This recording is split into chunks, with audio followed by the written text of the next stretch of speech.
And we are live.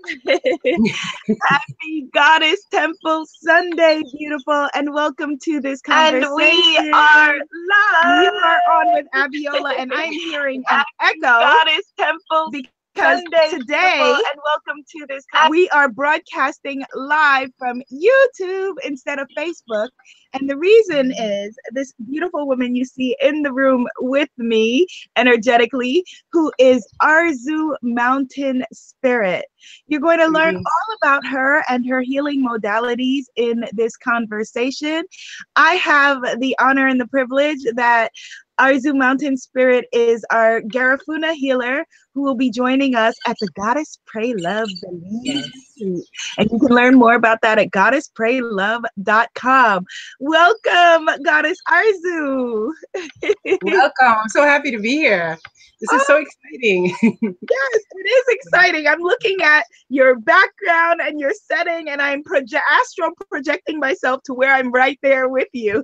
Oh, yeah. You guys are coming. I mean, you're going to get like 100-fold of what you see here. Belize is beautiful all around. Yes, yes. So tell us a bit about you and your work, please. Oh, yeah. Well, you already know I live in Belize. The place that we're going to is not rainforest. It has a lot more richness, a lot more of a variety of fauna and flora. So you're gonna get. We'll be able to talk about more plants there, but for now I can talk to you about the ones that you see around here. And before I forget, I do want to show you the craboo tree. Yes. In saying that, I will say that what I do is I live in the realm of plants. I communicate with plants. I also teach the purposes, the missions of plant. A lot of plants come to Earth with specific purposes, for specific medicines for humanity. So I was blessed to have grown up in an environment where that was fostered in me, where I could hear some of the whispers. I'm still learning, but I could hear some of the whispers of plants. So I concerned myself with communicating with the plants, coming to understand their offerings, what they bring to humanity, including in the fruits. It doesn't have to be like strictly medicinal. They're all medicinal, but all of the plant kingdom each has something to bring to us. So that's my thing. And I live here in Belize because everything grows here. And I had to be somewhere that didn't have so much concrete, you know. But can I show you the crabwood tree before we start? It's so pretty. Oh my God. Oh my God. Okay, so here we go. Hello, craboo tree. Good morning, craboo tree. Those flowers. Oh, how beautiful. I hope that my mom is watching because like you love with plants and grew up in Guyana, you know, in the flora and fauna. And she was taught things like, you know, if a plant springs up in your yard, for example, you know, for it probably it's there to do something. It's there to heal something. It's there for yes? That is so absolutely true. And I'm so glad you said that. You must have read my mind, because there's something my mother does. My mother, your mother, probably in a similar age group. And I guess that was second nature to them. When my mother came to my house and she saw this particular plant growing, she didn't know the name of the plant. And it goes to show that it's not important. Knowing the recognition and the medicine it has is far more important than knowing the name. So she saw the plant, she didn't know the name, and she started to cry because she said that I was going blind. I said, Ma, my eyes are fine. Just, you know, yeah, I'm not going blind. She says, yes, you are. Look, that's the plant that grows to repair eyesight. So, oh my goodness. And their belief is that when you are developing an illness, God, Mother Earth is pushing medicine through the earth to get to you. Yes. So if you live in a concrete environment where nothing can grow, then she can't get to you. Yes. She can't show you, look what I can grow for you. Right? But when you live in an environment where things can naturally come through the earth, then you can read the earth and know what to prepare for. And sure enough, I was diagnosed with mercury toxicity, which severely affected my eyesight. And I was able to use that plant plus the my sister, who She's not an herbalist. She's none of those things, but she went to the store to buy me some vegetables, and all she can find was cilantro. So she bought 2 shopping bags of cilantro. And do you know the cilantro is the only herb that can pull mercury out of your bloodstream? Oh, wow. But that day, that's all she could find. So it's not so much my sister, but the fact that that plant was trying to get to me. Yes. You know, and that's how plant wisdom works. It's so, I mean, the synchronicity is just so beautiful and so perfect. So I live in that world, and you can call me a dreamer. And maybe my feet are not completely on the ground, but I live in a place that's beautiful. I feel like I'm held like this. And before I was an adult, I had an assumption that everybody saw it that way. So you can imagine the crude awakening to find out that, oops, better stay quiet. So I go through long periods of silence, and this coming out of my silence is basically your fault, Abiola. You brought me out. I was fine. I was quiet. As my students tell me, I was hiding because I still wrote, but I wouldn't speak. I wouldn't show my face. I just didn't want to come out. But that's not fair either, because the plants show their faces. They show you their flowers. They come through the earth and show you everything, you know. And that's the way I need to emulate their lifestyle that way. So I want to. Please help me. It doesn't come natural to me, but so thank you very much for bringing me out. You're absolutely welcome. That is my whole job and purpose and reason for being, to help light workers, for us to step into ourselves and be willing to be seen. Be willing to be seen, because there is power in just being seen. Go ahead. No, you've done that with me. You've done that with me. You know. And, that makes me so happy. God bless you for your patience. Even this little doohickey, this contraption here, you know, this whole, what my mother calls a meebe. Meebe is the Garifuna word for web. Like when a spider weaves. Yes. That's meebe. And also when you have a ball of weed all kind of tangled up together, like a tangled up, like a tumbleweed that's all tangled up, that's also a meebe. So that's what she calls this. But that's the World Wide Web. You know, these old people have words. Yeah. And when you look at the formation, it really gives you a clear picture of what this is, you know, and no matter what, how woven and interwoven it is, we still find each other. We can look at us. We're finding each other. Yes, we're here together. Beautiful. Let's talk about what Garifuna culture is, because if someone is watching and they're like, "Oh, okay, this sounds juicy," but what are they talking about when they say Garifuna? Okay, well, I know today there are a lot of people on the thread. They're on this broadcast with us right now who are Garifuna. So chime in and say what you got to say. Yes.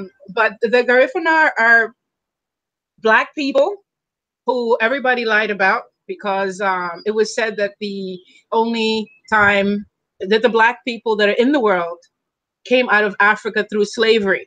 So there's the Garifuna people, there's the Olmecs, there's other African tribes that lived outside of Africa and had full civilizations way before slavery. So what we did was we messed up the slavery market. And I'm saying that for a reason, because the Garifuna comes with the word genocide. There was a genocide onslaught on us, and every nation, every indigenous people who has experienced the genocide that the Garifuna have is not here. They're no longer here. And we're still here. There's a few of us, but we're still here, and our culture is still intact. So the Garifuna people were part of a civilization, a Black African descent civilization that existed outside of Africa before slavery. So when the slaves were brought to America, there were some who remembered. They says, wait a minute, there's nations of Black people. We need help. We need help. So when they escaped, they would make their way to Jamaica, because it was in Jamaica as well. It was the entire Circum-Caribbean. There was an entire nation of African people. So when the slave owners and the people who invested in the trade market learned that there were other Black people who were free and they were messing up the shipments, with these rumors, they purchased those lands. You know, suddenly They were owned by the British and the Spanish and the Americans. Everybody who had their foot in the slave trade, they purchased all of it, and it's split up. Some are Spanish, some are French, and some are British. You notice that?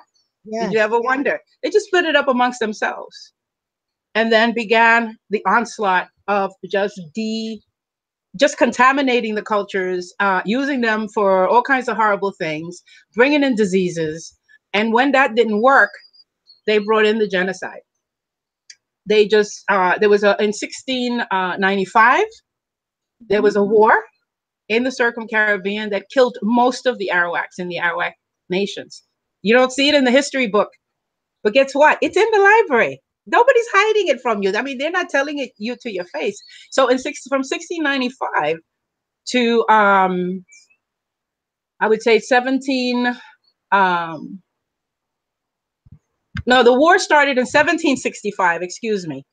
This was going on from the 1600s, but the war actually started in 1765 and lasted to 1795-96.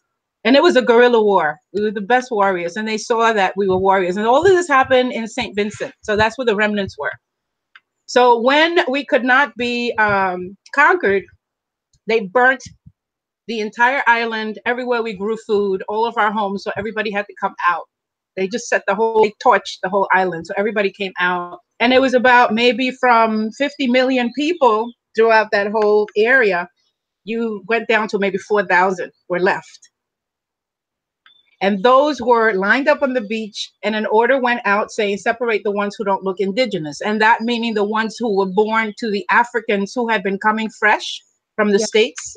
Yes. So they took all the ones that could be sold as slaves, put them on a ship, and left all the light-skinned ones that were basically children of the rapists and the conquerors and, you know, the colonists. So they kept them, and they took all the dark-skinned ones, put them on 3 ships, and sent them out. The first stop was Jamaica. We have a very special relationship with Jamaica because they had to go there and pick up food and pick up things, but we were chained. And we were being brought to the United States to be sold into slavery. But somewhere along the way, we ran into a Spanish armada. So the Spanish engaged the British. We don't really know what kind of hanky-panky went on, but somehow that ship ended up going to Roatan, which is where the Antilles, where the Black people of the Antilles live. These are pure African people. And so we went there, and this is Roatan, it's called, and it's outside of Honduras. It used to be a British island. You asked me, so I'm telling you. So from there, we could only stay. It's a teeny, it's a teeny tiny island, right? But the British had this way of throwing a lot of starving people into one tiny area so that they can kill each other. You know, but these are African people, and we are by nature a peaceful people. You know, we fight to protect, and we know how to do that. So the leaders, the elders, said to my ancestors, you really can't stay here. You could stay here for about 4 months, but then you got to go and find a place for your people. So by now, from 4,000, there was maybe 1,700 who lived, because 300 people died every month at sea. We were burying from Jamaica all the way to Roatan. We were throwing overboard like 300 bodies a month with no ceremony, which is what we're used to. Yeah. So it was a lot of crying, a lot of pain. So when we arrived in Roatan, we arrived in that condition. And so our brothers and sisters there couldn't just say, look, you can't stay here. They go, you can stay for 4 months and then we'll help you find somewhere else. So we wandered outside of Roatan to Honduras, to the mainland of Honduras, and we settled there. We settled in Triunfo de la Cruz, in Trujillo, and all those the villages. And the reason we were allowed to settle is because the Spanish had observed the way we fight. And they were engaged in a war with the British. So we were immediately drafted into their fighting army. But our ancestors were so wise that they said, we will not, you can see we would rather die. We will not fight for you unless you give us land. So the government of Honduras gave every general, every family that helped, a piece of land. And so it was. With the war in Honduras, with the war in Guatemala, and the same thing happened when we came back to Belize, which used to be British, but now we were friends because they wanted people to help them fight, plus they wanted people to help with the logging of the mahogany trees. So that's what caused our ensconcing in Central America. We got our lands.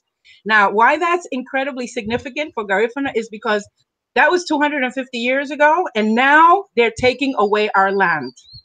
Ah, again, again. They're taking it away. It was all a trick to get us to fight all of these wars, to hopefully die completely, but we didn't because we're good at war. So we're still here, and that seems to be a burden. We're consumers. When we came to Belize, we educated the entire country. If you look at any picture from any school at any time in the past 50 years, all the teachers are Garifuna. Garifuna. All of them. And they're taking away our lands. We are the greatest consumers. You know why? Because the gross domestic product of Belize is tourism, right? 49% of actually it's 54, but it's 49 to 54%. So it's like half of the billions that comes in to Belize is tourism. And tourism is dominated by the Garifuna people. We are the ones, they come to see our Jankunu, our reenactments, our rituals, to visit our temples, to eat our food, to sing our songs, to watch us dance, or just to be in the kindness of our villages. That's why tourists come here. But yet they're taking away our lands. But yet they're taking them away right now, this minute. I was just in Belmopan last week in the Ministry of Lands. They're taking away our lands. We don't have the right to log in the forest because there's a Maya land claim. And the Maya were the ones who were not there when we were fighting the wars for Central America and when we were educating. We were educating them. And now the government has pit them against us. So they're giving them all the land or allowing them to make a claim to the land that has always been ours. So that's what we're going through right now. And that's why it was a little sensitive for me going to the north of Belize, because that's where the fight is most obvious, because all the indigenous people are here in the south. We are in the south. So what the last effort that's going on right now is that the Belize, anybody with any kind of influence in Belize, makes sure that every tourist stays in the north. So we're being povertydized, right? So they're even giving incentives, all kinds. They act like the South doesn't exist. So we are here with all of this tourism. We have grown the domestic product of Belize, and now they've cut us off because people are still coming, but they're guiding them to the north. Well, so nobody's coming south. I know where next year's retreat is going to be. Next year, that's right. And don't forget Jamaica. You could also yes, going to Jamaica too. Yeah. So that's the Garifuna. That's the Garifuna story. And I shortened it, boiled it down quite a bit. But that's basically where we're at. And as you can see, we are not a bitter people. Abiola, I know you're Arawakian. You got the Garifuna seed because it's just a natural nurturing and forgiveness. That's just how we're written. We're just hardwired that way. Yes. So that's us. Yes. That is We're us. Free Black people. Yes. And I want to just share with you. Thank you. First of all, thank you so much for blessing us this morning with sharing with us, speaking truth to us about the journey. And I want to just read you some comments. So Goddess Allison says, I am in awe right now. Goddess Shanita is in the room. Jeditab says, somewhere I'm trying to find the comment, but there was here it is. Speak truth, mother. Yes. And people are saying chills. They are getting chills, and says, watch us rise anyway. Watch us rise anyway. Goddess Bria is in the room, and Goddess Ama is in the room. And so I think that it is a blessing that you are bringing your energy to northern Belize, because how dare they tell us, you have a right to be anywhere and everywhere, anywhere and everywhere. And so you are bringing your magic and your energy and your healing, which is just so incredible, so incredible. And I think it's beautiful that you have Maya healers, because since they've separated us from up there, we don't have an issue with each other. We don't. And so I love the fact that there are going to be Maya healers there. and that we will be able to commune and, you know, embrace and hug and share ceremony. And that is just feeding the peace and love that exists between us. And that's the truth. Yes. You know, that's not staged. That's not made up. That is the truth. Yes, I'm going. I will be there. I'm going north, girl. Yes, that is the truth. And there were a number of reasons why I chose Belize for the Goddess Pray Love retreat, you know, including the reasons that you just stated, that it was very important for me. You know, and no offense against anybody else and what they do, but I see a lot of, you know, my sisters who are coaches and healers and spiritual teachers, they go and they do a retreat somewhere that is completely separate from the land and the place. And we cannot separate ourselves from a land. We cannot separate ourselves from the history of a place where we're going. We're all internet connected with everything. Yeah. And so that's why when you and I sat down and we planned, we looked at, you know, on the summer solstice, the circle, the healing circle you're going to be doing with us. Yes. We looked at the moon. We started off and said, okay, what will the moon be? You know, that's right. Okay. And so can you speak a bit about how, because, you know, some of the things that for you and I may seem now like, okay, obviously we would look at the moon. Yes. May seem strange to some people, because I've had people contact me and say, you know, well, I want to come, but this seems scary to me. Yes. You know, and it boggles the mind. Like, it's like, okay, it seems natural to us, things like for example, I love high heels, no offense against it, but it seems natural that you would squeeze your feet into stilts and walk around, like that's natural. But being barefoot in or something like that is natural, communicating with the moon, being together in sisterhood, in circle, like that now is strange to us. It's very topsy-turvy. Yeah. Yeah, and a number of the women who will be coming, Goddess Arzu, you know, a number of us, it's very interesting, you know, when a group gathers, even though it seems by accident, it's never by accident, are having various kinds of womb issues from, you know, someone's coming who has endometriosis to a number of us who have fibroids and, you know, fertility issues and a number of different womb challenges that are coming together. Can you speak to that, please? Sure. We have to look at everything that God created, each having its own element. And I don't mean each individual thing. I mean groups of things, right? It's like, for example, the ocean. The ocean has its own energy, but it's the same energy that it's in all the bodies of water, whether they're salty or not, in every drop of rain. So that's what I'm talking about, that common denominator. Amongst plants, it's that inherent spirit of plants. And in the air, it's the same thing. It's what the birds see. So each one of the elements, the same thing with fire. There's something that's consistent through all fire, whether it's blue fire, red fire, butane, wood, whether it's consistent. So it's those common denominators where the spirit and the soul of the element is. So in our culture, we concern ourselves with being in constant harmony with all of those elements.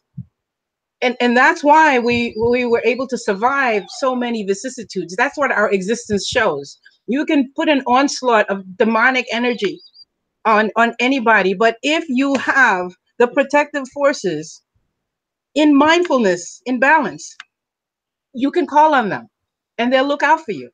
So for us in that crossing was the sea and the wind. There was a favorable wind that brought us to Roatan and another favorable wind that brought us to Trujillo. So we are very concerned with keeping that relationship. So the ceremonies that we have, all Garifuna ceremonies, are to establish and foster relationships with the elements that protect us. And these elements are just languages of God. Yes. God doesn't talk like you and me. God talks like Krabu. That's God talking. Right? The breeze blowing when I'm hot to soothe me. The water cooling me. The salve on a plant soothing whatever irritation I have. That's God working. So this business about seeing God separately somewhere there where you have to go somewhere else to be able to, no, we are born with this inherent, inalienable right. We are born connected to God. We are born connected to the Creator. And so that's what these ceremonies are about. So when the portals open twice a year, with the is it the equinox? One is 4 and one is twice. With the equinox and the solstice and every full moon and every new moon, these are all openings. These are windows, right? The solstice is extremely significant. That's why I didn't want to use the word moon, because the moon is a reflection of the 17 hours of light that we get from the solstice. Yes. Right. So it's a reflection. It's still significant. It's still important. But I thought, oh my God, I can't ignore the daddy. I can't ignore the source. You know, you could do a ceremony for the mirror, but you can do the ceremony to the source itself. So the Yes. solstice is the source. That's our Father Son. That's Yes, Father Son I've been right called there. the soul. Soul. Yeah. Exactly.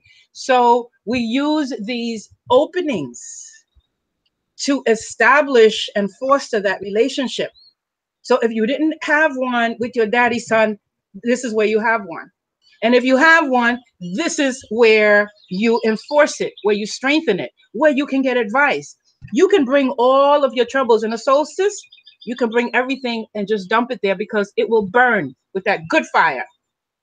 It will burn with that good fire. And the ashes that are left will all be nutrition for you, because you didn't need that. It's a good opportunity in that midway, that opening, to bring the things that no longer serve you. Now, the purpose of the moon, which is this last one, which is horrendous, by the way. I don't know how it affected you, but this last moon was. It was, yeah, the pink moon that just left.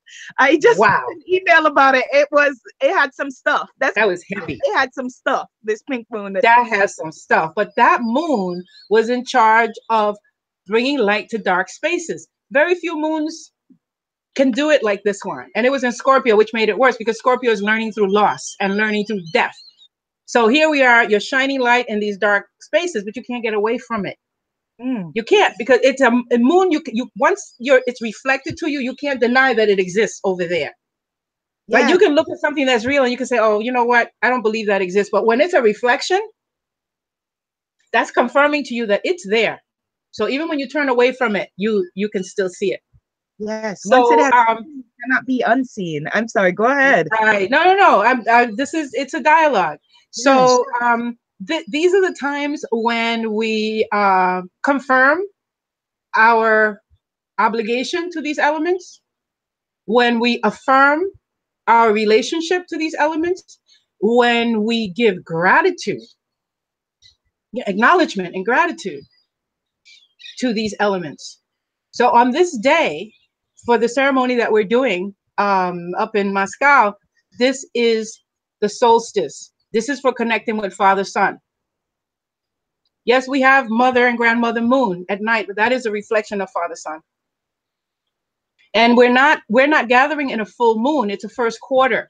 And again, the first quarter is about getting rid of stuff. Yes. First quarter moons, you cannot come into first quarter moon dangling with things. If you do, she'll just yank it off of you. So it's a little more aggressive and abrasive if you're carrying stuff that you don't need to. So by the time you get to the solstice, you'll be really light, and your vessel will be free to receive light and fill up with light. And it'll last you 6 months. The light that you collect from the solstice will last you for half a year. 6 months. It is a time when the sun is the highest in the sky. And yes, it is the longest day. It's a beautiful time. It happens once a year. And we as humans who reside in this platform have an obligation to honor that. We ask for all kinds of things from the element. We ask God for all kinds of things. But what do we give back? Like, what do? We take pills. We put stuff on our skin so that the sunlight doesn't affect us directly. We steer away from everything that the sun gives us. There'd be no plants without the sun. What would we be? And so these are the times when we ceremoniously consider the benefits from this element, what it gives us and what it does. And this is where we understand not just our connection, but our place on this earth. And so when you walk away, when you go back to your life, you are centered. You're good. That's why. Yes. Yes. Yes, and what could be more natural than that? So I'm hoping that the people who contacted me and said, well, I'm wanting to come, but I'm afraid. I'm wanting to come, but that seems, we get addicted to our comfort zones. I know, but that's very real. That's really, and that's part of the struggle. That's real. My Jetty, who's on, she says, "Oh, the struggle is real, Mama. It's always real." That fear, I believe it's absolutely necessary. Because, fear has a shadow function, but it also has an enlightened function. Fear can get you to do stuff that you were never going to do. You weren't going to do it. Don't lie. You weren't going to do it. You weren't. But because you're scared, oh, maybe I better do it. So fear is good. But fear also brings an alertness and mindfulness and an awareness into a space where it wasn't before. So there is really a good enlightened side to fear. It's don't be afraid of it. Remember the man said, you have nothing to fear but fear itself. Yes. But we fail to see that fear has a place. It makes us move. It makes us aware. Anything that shines light is part of what shines light into dark places. So instead of like trying to brainwash yourself saying, oh, I'm not afraid, go ahead and feel the fear. Yes. And look at what it is. And the question is, do I need this? Does my life need this or no? You make the decision right there. Does my life need this or no? Now you find that people who are not in touch with their life needs or don't respond to the call of their own spirit, they're going to have a problem with it because they can't respond with, it's like a baby asking for food. You just feed it. You don't reason with it. Oh, I'm afraid of, maybe the food will give them a stomach ache. No, you feed it. Yes. Right? You feed it. And also when a baby breastfeeds, that baby doesn't go, wait a minute, what's in that milk? What you eat yesterday? The baby doesn't do that. You ever seen a baby breastfeed? Just Yes. grab the breast and that's the example for us humans when it comes to the natural elements. When they appear in these portals to give us energy, we go and we feed like an innocent baby because that energy is good for us. That energy is for the evolution of our spiritual mission. Why would you say no to that? What do you think you're doing here? What, just eating and sleeping and pooing and really? It's way more to it than that. So when we start walking in spirit, it's not just talk. It's our spirit, but in the spirit realm, all the other spirits are there, just like all these other people are here and all these other things are here. You can't walk with spirit and shy away and just pick pieces, the pieces that work and the pieces that don't scare you. You can't just pick the pieces that don't scare you. If you're going to walk, you walk, and you walk feet first. You walk, Yeah. and then the rest of your body gets carried. Because what we do when we overthinking, my grandma would say, you're walking head first. You don't walk head first. You walk feet first. And this is an experience that I would love for every human to have this experience, but everybody's not at that stage of their natural spiritual unfoldment. But my guess is that all the women who are connected to you and all the people who have found themselves in our wake are ready. Yes. They are ready. And not only are they ready, they have other people who are also ready. So if you can't come, and I was telling someone this morning, they're so busy lamenting that they can't attend because of work schedule, then send somebody else. That's how I was raised. That's how my spiritual teacher raised me. She almost slapped me one day when she was telling me about a moon circle, a gathering, and I was like, oh man, I can't. I went into that space. I was like, wow, I can't go. She said, what is wrong with you? You're not the only one in this world. You don't know somebody else who can benefit from this? Don't ever tell me you can't go unless you're the only one in the world. But I'm telling you because if you're a vehicle, you're a communicator, then you tell others. Yes. You tell others. And that's something that I notice that we women are not doing. We find something that's good, that tastes good. It's not a man. Stop it. Tell everybody how good it is. Yes. You know what I mean? Tell everybody how good it is. And I noticed that with all the retreats, they go back and they're very quiet. I mean, they make phenomenal leaps and bounds with their lives from the retreat. But if you're keeping it to yourself, what are we talking about here? Yes. You know, part of the mission is telling people, and in telling people, you get benefits from the universe. In just telling somebody else. In fact, I was sharing, if in just sharing a post that encouraged you, you are getting benefits for that. That's a good act. That's a Samaritan. That's a good Samaritan. That's a good deed. Yes. So I'm about peppering our lives and populating our lives with as many good deeds, as many random acts of kindness, and just to continue to make that like a natural thread. It's very difficult to do in this world, but we can do it. You know, what's so hard about making a determination that I'm going to do something good for somebody else today? So that good that I do for somebody else could be just telling them about this retreat or encouraging them about this retreat. Like when I pay for the young girls' high school education, I don't have to go to high school. I don't have to go to school with them, and I don't have to. I just help them out that way. And even if I can't pay the full tuition, maybe I'll pay a little bit, so we can help each other like that. We think nothing about giving someone an expensive show. Oh, I have a problem with Christmas. Giving all these expensive gifts. Hey, that's a $500 gift. You could pay that on somebody's retreat. Yes. Yes. You know, you could do that. We're Yes. spending between $900 and $10,000 on hair now as Black women. Yes. Yes. Take a little hair money. They come to the retreat. Yeah. Either you come or help somebody else come. Yes. Yes. It's so funny that you say that. Yes, that we will sometimes people will say, "Oh, well, I wish that I could, come to the retreat, or I would like to be able to do that." And then they're spending that on a bag, or as you said, right. on whatever. But also they won't say anything to anybody because they can't go. They won't spread it. They block the fortune. Yes. And it's their own fortune that they're blocking, because anytime you come across anything good, find a way to share it. That's my thing. That's why you and I have fortune in our lives, because I think that's what we do. We come across good things and we share it. That's how we ended up in this business. This is about sharing everything that's good about life, everything that's empowering. That's what this is about. And what could be wrong with that? I ask you again. Yes, and what could be wrong with that? You have some comments that I would like to read for you, Sister Arzu. So Brooklyn 29 says, "You have pretty skin, Arzu." Ooh, thank you.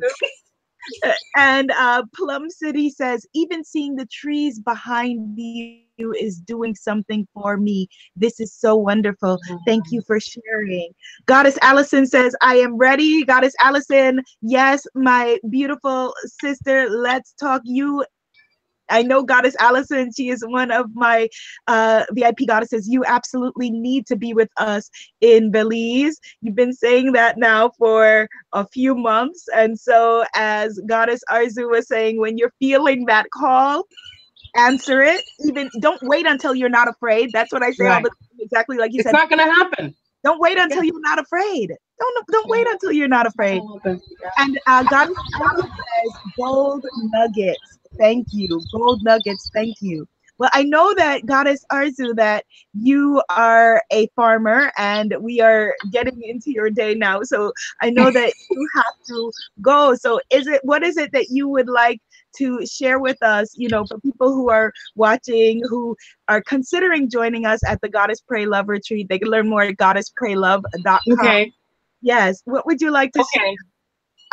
Something has come to me that, and thank you for giving me the space to share it. Something has come to me about purging. Both the planetary alignment, the energy of the moon and the energy of the sun and the time of the year all lend themselves to helping us like a vacuum cleaner to get rid of toxins, spiritual, emotional, and physical.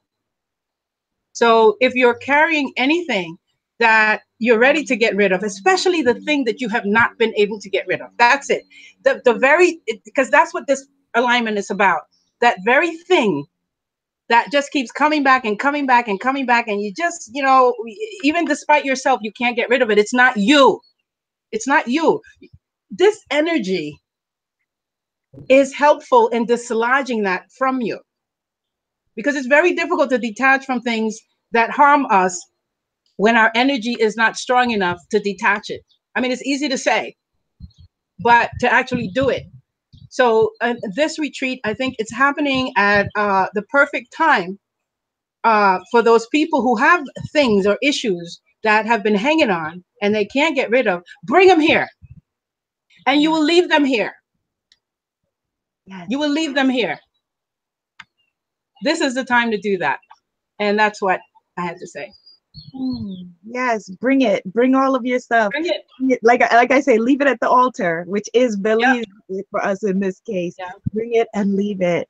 Thank you so much, Goddess Arzu. Thank you.